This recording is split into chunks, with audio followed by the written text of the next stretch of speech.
Hi guys, in today's video I'm going to show you how you can find secret conversation on Messenger.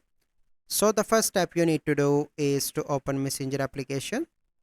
So once you open Messenger application, so this is the conversation. Click on that, click on the person name, scroll down and here you can see different options.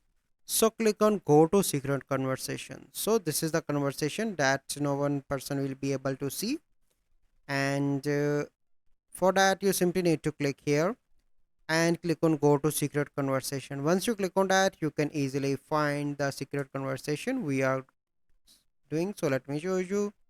Hi, I am coming, for example. So this is the example that I'm going to show. Okay, but here you can see that this is my secret conversation messages, and this is the only example that I am going to share with you. So this is the process. I hope you find this video helpful. If you find this video helpful, must like this video, subscribe to our YouTube channel for future videos. We'll see you in the next video. Thank you. Have a good day.